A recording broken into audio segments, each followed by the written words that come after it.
Council meeting of April 24th, 2018 at 5:30. We have a quorum. I'll call this meeting to order. First order of business is invocation. Are there any ministers that would like to say the invocation? If we don't have one, we usually do a moment of silence. Please join me in a moment of silent prayer.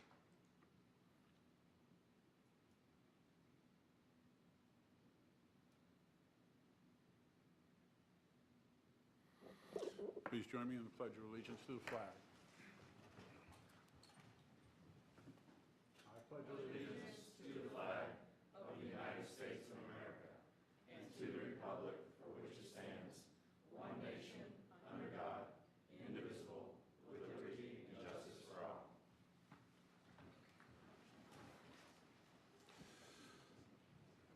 First item of business, special recognitions and presentations. Mr. City Manager, would you introduce item Yes, A, sir. please? We'd like the clerk to go ahead and read the rules for the meeting, if possible, right. sir. Go ahead. Yes. This is a special, or a city council meeting to hear special recognitions and presentations. Council will not take any formal action on the agenda items at this meeting. All individuals wishing to speak may do so under petitions and requests from the public present. No sign-up card is required. Citizens will be given 3 minutes to speak. Thank you. If you are ready, sir. Yes, sir. Our first agenda item is a representative from the Florida League of Cities will present the city's Student Advisory Council an award for taking 5th place at the League's 2017 Municipal Youth Video Contest, fall of 2017. The theme was My City, I'm Proud of It, I'm Part of It. The students' 60-second video will be shown at the meeting, so I think we're going to go ahead and cue that up. Okay. There it is. We love Titusville. Hi, we are the Titusville Student Advisory Council. We love our city, and here's why. The city of Titusville is home to the Kennedy Space Center, the National Wildlife Refuge, the Indian River Lagoon, Children's Hunger Project, and Rails to Trails bike trails.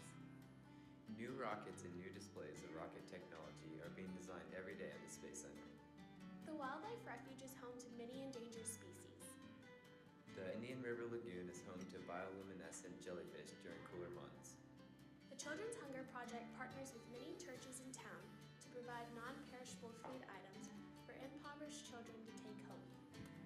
Rails to Trails bike trails are being developed from St. Petersburg to North Brevard. For Titusville, there will be 12.8 miles, which include a new bridge over Garden Street. This is our city, and we're proud of it.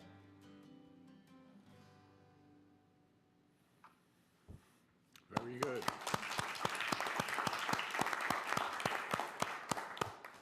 Sir, welcome to our city, and we're glad you're here for the presentation. Thank you, sir, and thank you for having me. Good evening. I'm Mark Suttig with the Florida League of Cities, members of the council, members of the audience, and the Student Advisory Council.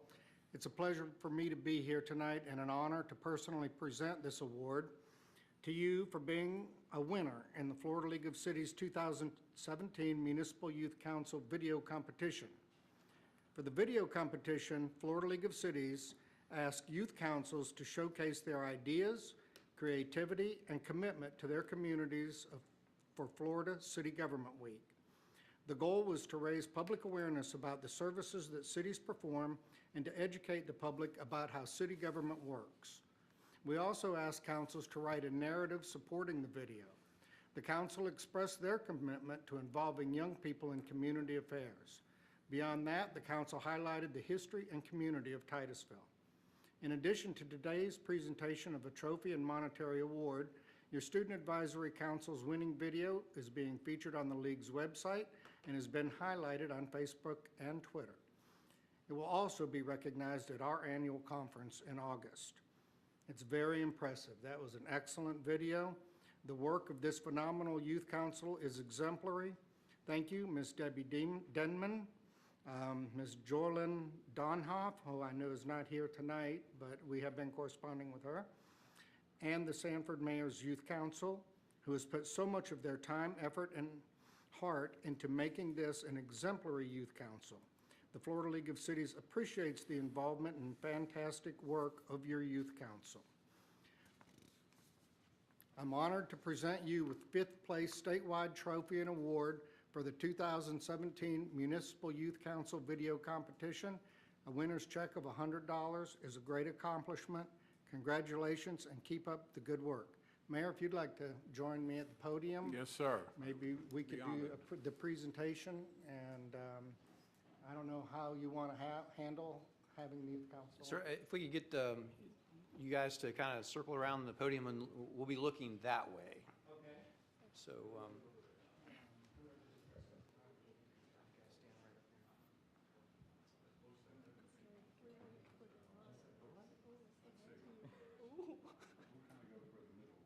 Okay. If you guys will move down a little bit. There you go. Let's see if we can get. Okay, you get on that side. No, you get there. No, you get there. We're going to get us all, but. So you're in the pictures.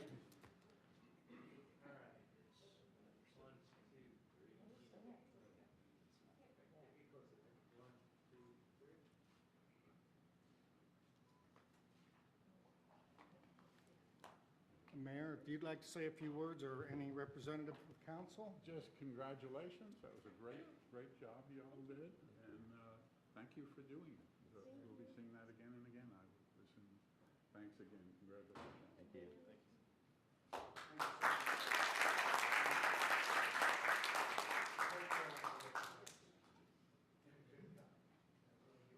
See you again next year, all right? First place.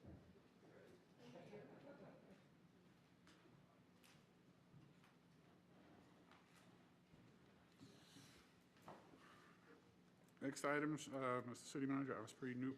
yes, sir. removal Mr. project. Sean Stauffer, our Water Resources Director, will provide a presentation on the award of the contract for the design of the Osprey Nutrient Removal Project. Mr. Stauffer.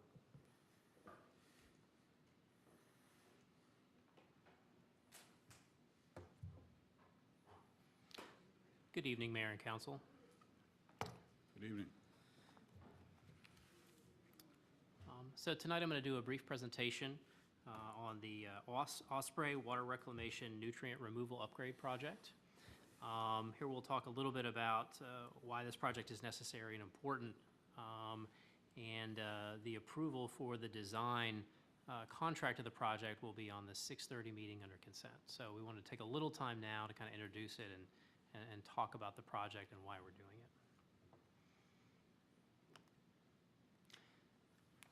First slide, we just always want to start with a picture of the lagoon and kind of give some basis for why we're here and why we're doing this. I think we all understand the challenges that are facing the lagoon, and we'll talk a little bit about some of those right now. So there are a number of pollutant sources that enter the lagoon. One of those is through runoff, and this can come from rainfall, as well as excess irrigation. The runoff, it includes fertilizers, grass clippings, residuals, and other contaminants, and that, that can contain nitrogen and phosphorus.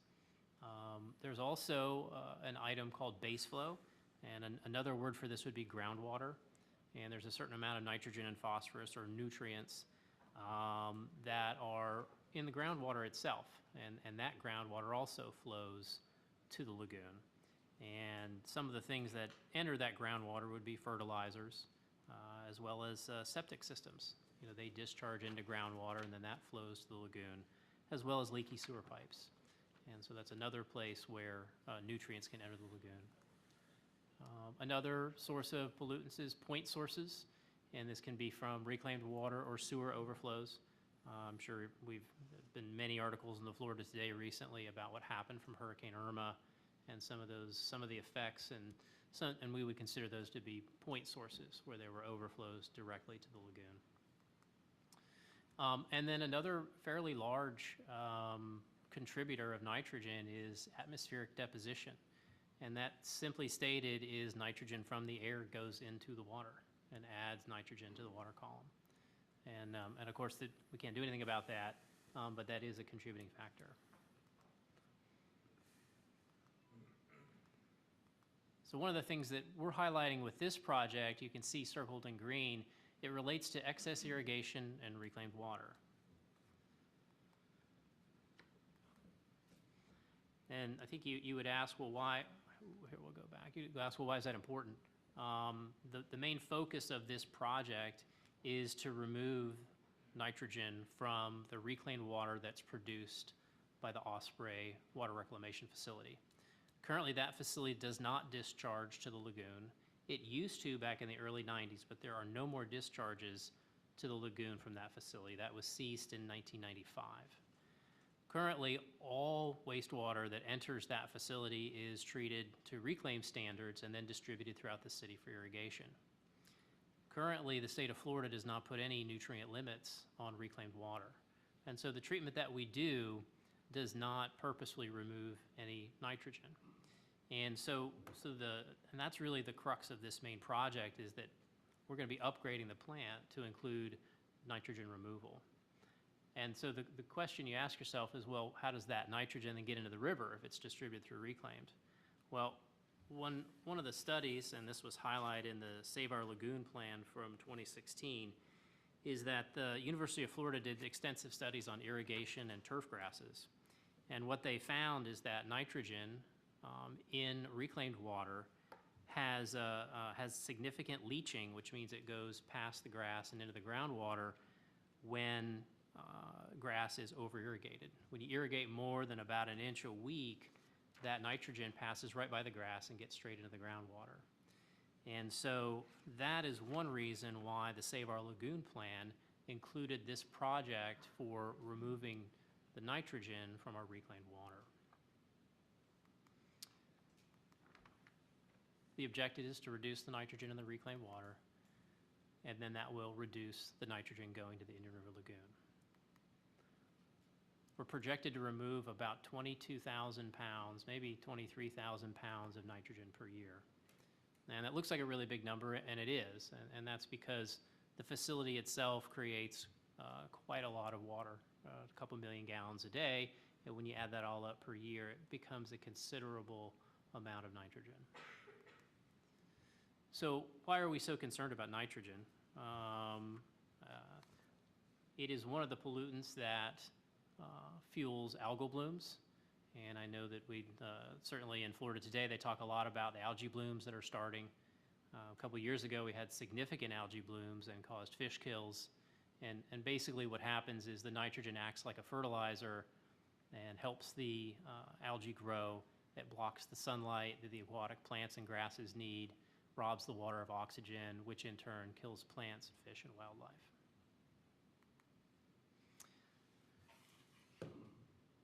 So how are we going to fund this project? In 2016, Brevard County approved a half-cent sales tax for projects to assist the lagoon. And on that list of projects in the Save Our Lagoon plan was this Osprey upgrade project. The city received, last year we did an interlocal agreement with the county where we received $8 million in funding for this upgrade project.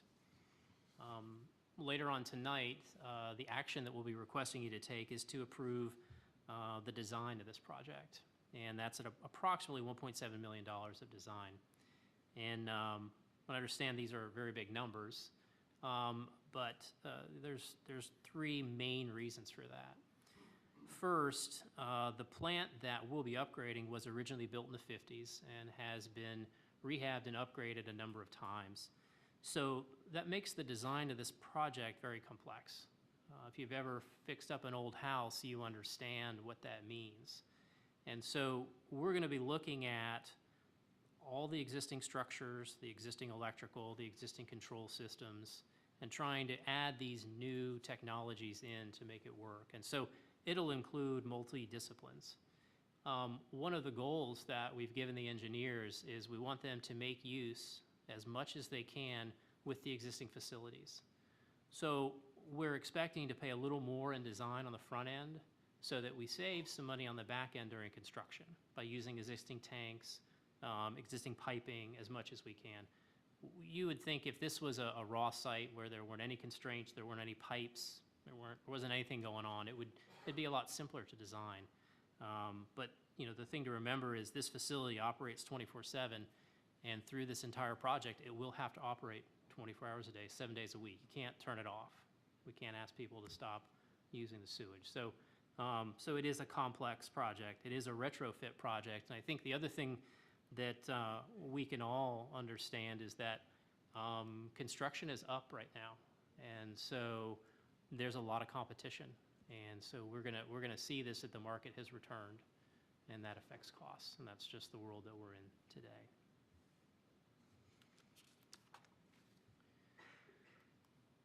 At this point, we have selected design engineer and finalized our scope of services. And here's the kind of a rough schedule. We would expect this to change. The total project duration is going to be about 1,000 days. We'll be done with preliminary design October of this year, final design by next summer, and that's probably when we'll be coming to you with a construction contract. With a bid, and we're looking for final completion in April of 2021. So as you can see, not only is it's a large-scale project, it's also a long time period to get this work done due to its complexity. Also, members of CDM Smith are here tonight. They just came by, wanted to say hello and see how things went. So with that, I'll be happy to entertain any questions that you have on the project. Any questions from council? I don't see any, but thank you for a very comprehensive and interesting report. I imagine you all found it pretty interesting, too. With that, some of the others may not be as interesting tonight. If you would like to leave, you're certainly welcome to do that. If you want to stay, you're welcome to do that also, but I can see on your faces that you're going to hit the door. So this would be a good time to do it if you want to leave. There are no other questions that I see, sir, so thank you. And Mr. City Manager, next item, please. Yes, sir. Item 4C, Chapter 2015-69 of the Laws of Florida is an act relating to the Pearl Flood, which specifies requirements for the coastal management element for local government comprehensive plans. Staff will present a presentation of the draft Pearl Flood policy and coastal management element of the comprehensive plan. And we have Brad Parrish, Eddie, with you, Eddie Glendo, to do the presentation. Gentlemen. Thank you. If you recall, last year we had to get your approval to go forward with what's called an evaluation appraisal report, and that's something the city has to do every 7 years to update its comprehensive plan.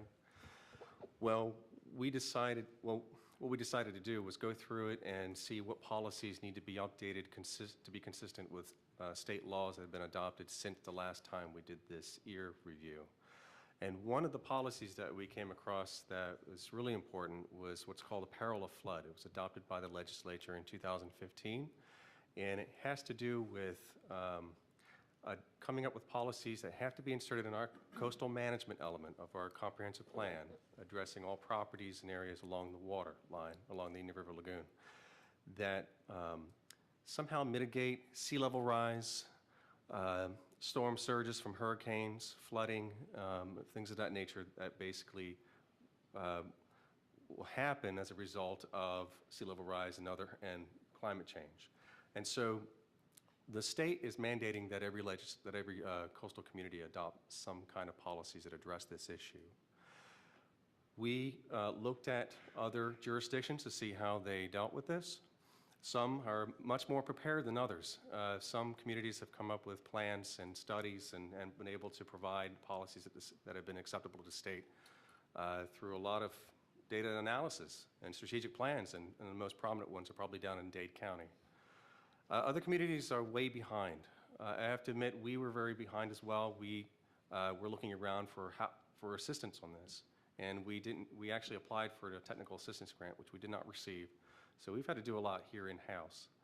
We did find out from the state that we could utilize the certain tools that are available to help inform these policies that we need to come up with, and one of them was a tool that was made available by the University of Florida. And we did send Mariana, our GIS analyst, to go to a training, and she used that model to do some analysis to create some maps to identify areas that could potentially be impacted by sea level rise and storm surge issues. So we provided that to you in your agenda packet. We won't go through those maps in detail. We're just going to leave that open for you if you have any questions. She's here to answer any questions about how that analysis was developed. The policies that we're going to present to you may be controversial. Some communities have not been very successful getting away with very watered-down versions of policies to the state. The biggest issue that a lot of communities have come across is the component about redevelopment. And what do you do about properties that maybe need to be redeveloped? And if they are going to be redeveloped in any way, you need to have some kind of policies and regulations in place to deal with that. And the state is looking at that with a fine-tooth comb. They did look at our draft policies that we submitted to you tonight and gave us some comments. So we've made some revisions. The draft that's before you tonight is not the latest version of this.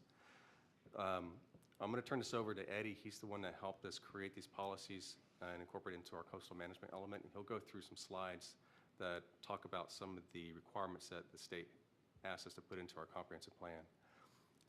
So you know, we have a workshop that we are going to plan with the public about this on Monday night, May 7th. Then on Tuesday night, your regular meeting on May 8th, we will present these, include these policies into our EAR report to you that night. And so that will be a transmittal hearing.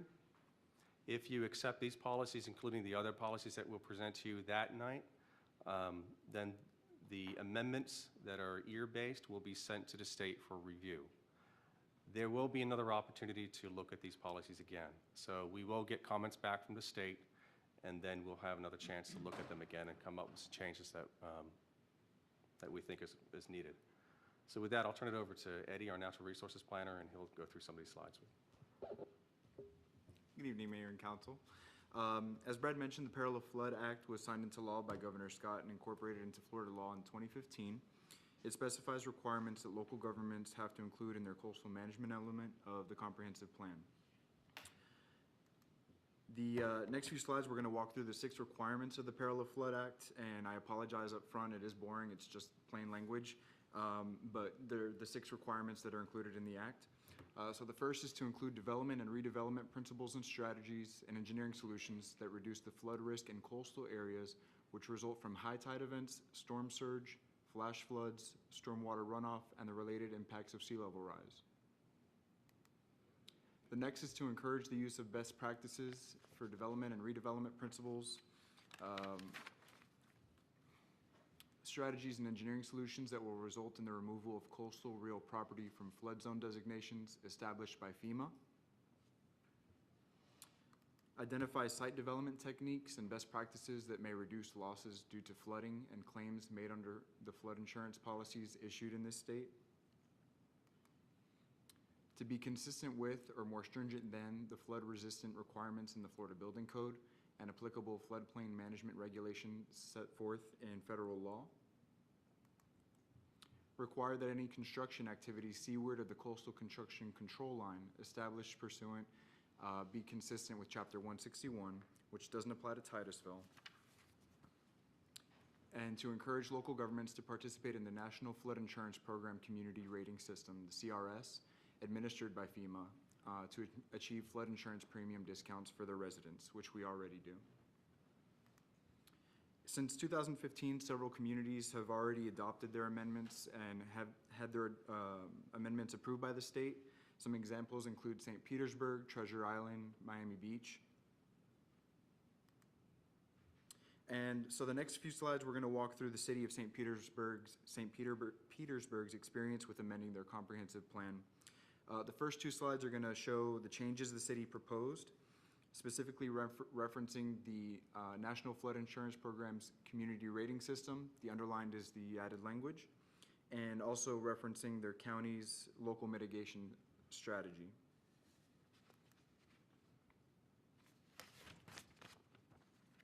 And some additional policies they included, CM 11.14, in order to reduce flood risk, the city shall continue to promote the use of the development and redevelopment principles, strategies, and engineering solutions contained in the Florida Building Code and the land development regulations. And CM 11.15, Through implementation of the land development regulations, the city will continue to be consistent with, and in some instances more stringent than, the flood-resistant construction requirements in the Florida Building Code and federal floodplain management regulations. So when they submitted these changes, these amendments to the state's Department of Economic Opportunity, or DEO, had several technical assistance comments for the community. The first was that the city did not fully address the statute's requirement to plan for sea level rise, and that was the last section that's highlighted on this slide. And the second was that the city did not include policies regarding the coastal construction control line. So after the city received those two comments, they sent DEO a response back. The first was to amend their original proposed language to include the specific hazards that are mentioned in the statute. And so they just basically took high tide events, storm surge, flash floods, stormwater runoff, and the impacts related to sea level rise, and included that in the policy. And then their second, to respond to the second comment, they mentioned that the city of St. Petersburg doesn't, their jurisdiction doesn't, the coastal construction control line, CCCL, does not apply to their community. And those responses satisfied DEO's comments and reflect what was eventually adopted by the community. So there's a little back and forth, but once they got their comments and responses to the comments, that's what the community adopted. As I mentioned, we did use a tool that was recommended to us by the state, and we came up with some analysis and maps, and we provided some of those to you in your packet. We tried to use the same parameters that were used by the East Central Florida Regional Planning Council's presentation they gave to the Transportation Planning Organization a few months ago. Apparently those are the same parameters that the city of Satellite Beach also used in their analysis. I just included in the presentation one of the maps that illustrates some of the analysis that Mariana did for us. So you know that these are preliminary analysis. These are not specific to particular project. They don't have a specific enough information for us to be able to create land development code regulations or other kind of development regulations yet. What we are hoping is that the city will accept these maps and analysis and the policies, and then the next step would be to create some kind or do some kind of analysis, such as a strategic plan that would be we would work with the public on and work with you on, and that would inform us as to what specific areas in our city are going to be affected, and then how we should mitigate those the impacts in those areas, such as through city facilities that might need to be identified and maybe mitigated in some way or moved, and including what kind of improvements or regulations we would need to adopt in order to mitigate impacts to private property and development on those properties. We did have to include one mention about the slosh model. That was something also that the state is requiring us. That has to do with hurricane analysis, and I don't know the details of it. I'll turn to Eddie about that, but basically the Brevard County has already done this, and so we just made a reference to a management plan that Brevard County completed in 2015 that addresses this issue, and it was completed in conjunction with all the jurisdictions, including Titusville. So it identifies in their plan some areas along our waterfront that will be impacted, and we believe that that will satisfy the state's requirements. The next step, as I mentioned, there will be a public hearing that we are scheduling, and we'll send notices out about the May 7th, Monday evening, with the public. There's the transmittal hearing before you on Tuesday, May 8th. We hope to receive comments back from the state later this summer, and we'll bring the amendments, final version of the amendments, back to you hopefully in August or possibly September later this year. If everything is adopted, in order to implement these policies, staff is thinking of presenting to you a recommendation that we would go forward with adopting a resiliency plan. Satellite Beach did something similar to that, and it was very helpful for them. In fact, they identified public facilities that they thought they were just going to need to mitigate. And for example, there was a fire station where they decided, based on their analysis that they're probably going to have to move. And so that's something that probably could come out of a much more detailed analysis later on. So with that, that's the end of our presentation. We'll try and answer any questions you have. Any questions from council? Go right ahead. Thank you. My only one is, in the language as presented, the intent is, I get the intent, and it's the right move. From approval from the state, there's a lot of shalls and wills, and if those shalls and wills in a language can be translated to may or can, I think that as a city, it gives us more flexibility. And my concern with flexibility relative to language to this is that because it's statewide initiatives with multiple cities, and the impact from other cities may have on legislation moving forward, I would hate to get tied or bind into a shall or a must because Miami or the Keys has more influence in the legislature than Titusville. And that would be my only concern, just looking at language moving forward and intent of policy. So that's my only feedback kind of as we're looking at this moving forward, just some hesitation. If there are specific policies, yeah, we can certainly go back and ask, provide a version to the state that's a little bit more flexible. Just our review of other amendments that have been reviewed by the state from other jurisdictions, we saw that they were rejecting a lot of amendments that, for example, Brevard County has recently got their objection letter from the state rather, for not addressing redevelopment at all. So That's not good. And real quick, one of the pre-review comments that we received from the state was about the policy about the city will explore low-impact development policies by the year 2021. And the state's comment was, that seems a little far out as far as a policy that's just going to be exploring something. So they kind of said, well, this is something that you could start exploring now. Low-impact development is something that's been around for a little while now and is something that is common enough that you can probably start exploring it now and not wait a few years to do that. So they are looking at specific policies and seeing if there are things that we that shouldn't necessarily push out further. Member Nelson? I was just going to say, usually that shall is must. I mean, that's how you read statutes. Shall is must, not may. You usually can't get around that. That's why I like may. I know. We all like may. That map is sort of scary.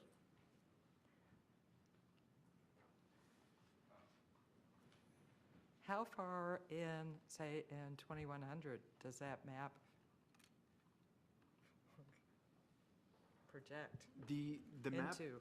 The map was surprisingly, for Brevard County, the city of Titusville had fewer impacts than most other communities. I wish we could get the presentation back up so I could pull that map back up. But basically, that was a composition map that was created by Mariana that showed 2040, 60, 2080, and 2100 and compiled them all together. And you're right, 2100 is when we see the most impacts, and it was I believe the lighter shade that was furthest. Here, let me blaze through this real quick. Right. Oh, So the most of the impacts are north of downtown and as far south as Sandpoint, and then there's a little smaller parts closer to 50 on the southern side. But like I said, overall, if you compare this to what some of the models show for Satellite Beach, for example, we're looking pretty good. And actually, some of the comments that we received from the state were that the impacts were relatively fewer than the rest of the county, that we may see some residents over time as this starts to impact our communities. We may see residents from other parts of the county move to Titusville because of this. Okay. All right, any other questions? Yes, sir. Go ahead. Yeah, the map is interesting.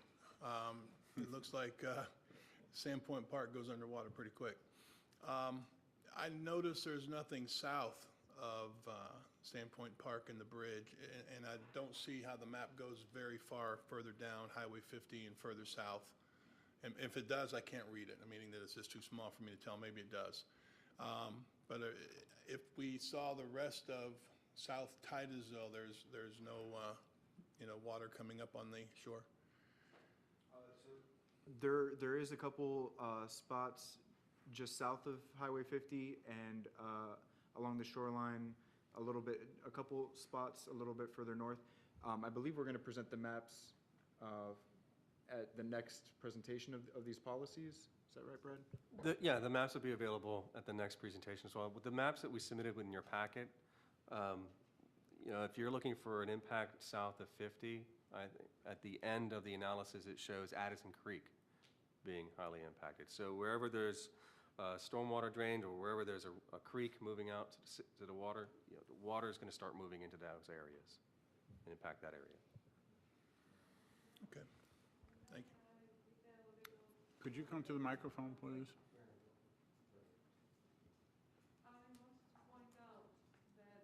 Ma'am, if you would speak into the microphone, please. And your name, please? This map is the sea level rise scenario only. Your name, please? My name is Mariana. I'm sorry, Mariana Hristova. I'm with Planning Department. I'm the GS analyst for the city. I did the analysis based on the tool that Brad mentioned. This map that you see right now, this one, is a composite map. You see all the years that the analysis was done for. And the deepest blue is 2040. These are the areas that first will fall under water and goes, towards the upland throughout the years. However, I wanted to let you know that this is only the sea level rise scenario based on observations and records for the sea rise itself and the natural ocean expansion due to warming up the ocean and the hydrosphere. However, that does not take under consideration the overload of any hurricane. So what you see here is pure sea level rise.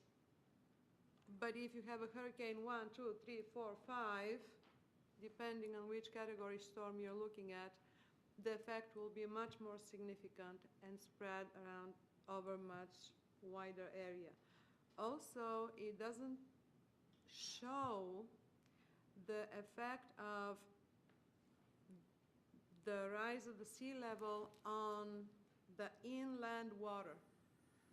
The rivers will start backing up and you'll be having flooding along the river benches and all that because you'll have this water kilo that is pushing and they cannot drain to the lagoon. What the significance and what the level of this development will be, how far in and how far deep, we don't know yet because the modeling has not done yet and we don't have detailed enough data. The whole point of the effort of the city right now is to do anything possible that the city could be prepared with policies and codes to enforce, to prepare the residents for and the development of the city. But I wanted to let you know that this is not the whole picture. Far from that. It is just the beginning. And as they basically stated, well, look at today's hurricane as tomorrow's just high tide. That's how they're looking at the state level of what is happening in the future years of. Спасибо.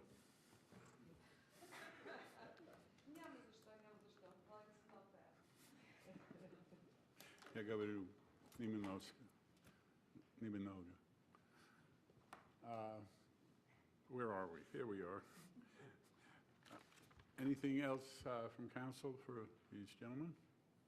Any other questions? I see none. Thank you very much for your report, gentlemen. Next item, sir. Yes, sir. We have an award presentation to Councilmember Sarah Stokel for her certificate of completion for the 2018 Institute of Elected Officials, the Leadership Challenge Award. So Mayor, if I could have you and Councilmember Stokel go down to the podium and do the presentation. Yes. Oh, yeah. Bring your crackers. Yeah, don't bring your lunch. How many crackers do you have there?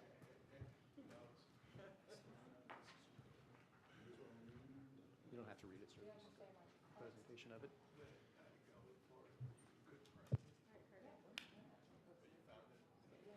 No, don't. I was posing. Yes. Well, I have the honor to give you this award for the IEMO Free Leadership Challenge, Certificate of Completion at the University Orlando, to Council Member Sarah Stokel, City of Titusville. Congratulations Thank and you, good thank you. job. And you got it this year, and I'm going to clap too. Okay, thanks. Okay?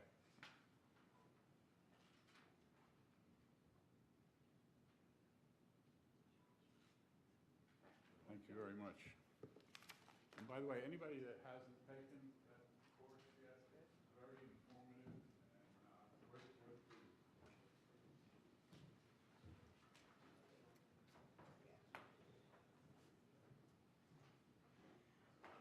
This is yours also. All right, next item. Yes, sir. I'd like to read the letters of appreciation received this month from Community Development, Mr. Steve Adams, Jacob Bagley from Development Site Inspector, Chris Enright, Mandy Lamoth, and Gary Stefanovich. From Water Resources, Ashley Smith. Very good. Next item. Yes, sir. The last item, the 2018 Titusville Service Awards and Departmental Employee Awards of the Year. These awards were presented at the company picnic that we held in April, and we do appreciate council members' participation in that event. So rather than read them, it is in the record, and we're very proud of the accomplishments of our employees and the level of awards that they received during our annual picnic. So congratulations to everybody's hard and fine work during this past year. And a good time was had by all, as I recall. Thank you, sir. The next item is petitions and requests from the public present. Is there someone that would like to speak? Come right up, sir. If anybody else would like to speak, please come up front here.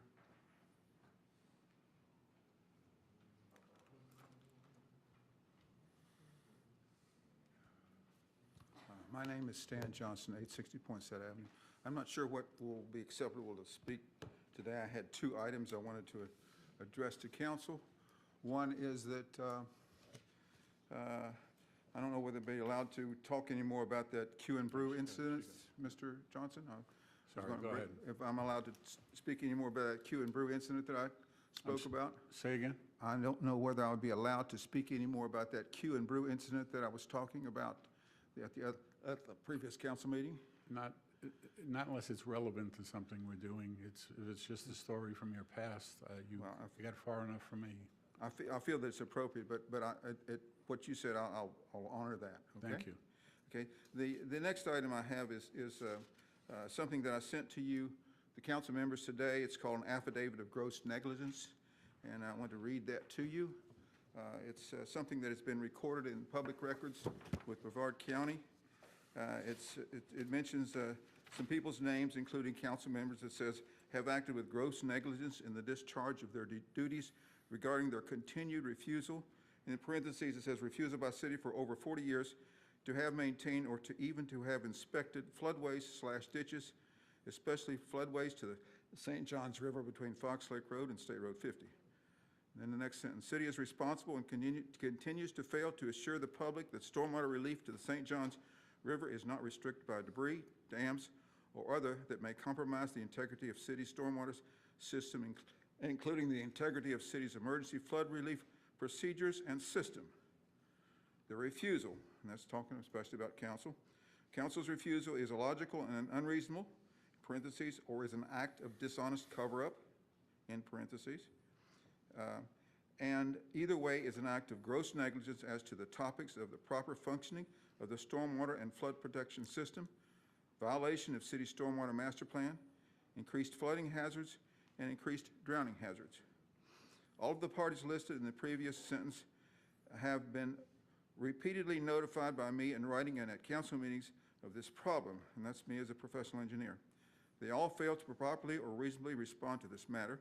It appears that council is unanimously cooperating with a dishonest cover-up of city's mistakes and is complicit in city's position of refusal that is not only illogical and unreasonable, but is also contrary to the public health, safety, and welfare. These parties have been notified, that's the next paragraph, have been notified of their act of gross negligence by email of April 9th, by the engineering report titled blank, okay, and signed and sealed by me. In the email, I requested them to provide the following, and that is: 1, your logical response for your refusal to have maintained or to even to have inspected floodways/ditches, and number 2 is your logical response to the above conclusion of the following engineering report. They did not respond. So then it follows with it says, I, Stan Johnston, solemnly swear or affirm that the above information affidavit is true. Your time is up, sir. Thank you. Please sit down. Thank you. Thank you. Those are all your opinions, sir. They are not in point of fact at all. You, no matter how official you try to make it, that you recorded something that you said.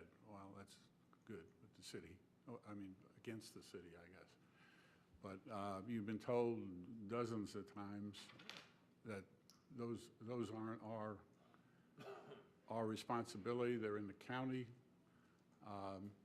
So I don't know why you keep repeating these things. I've got books up here that we bring out. There's about 20 of them up here, maybe 10 like this. Most of them older than this one, where we responded to you over and over and over again. So if you want to keep doing this game, we are compelled to let you speak, but we don't agree with anything you say. Okay, next, anybody else like to speak? I see no one, so we have completed our duties for this meeting. I declare this meeting adjourned. Next meeting will start at 6:30.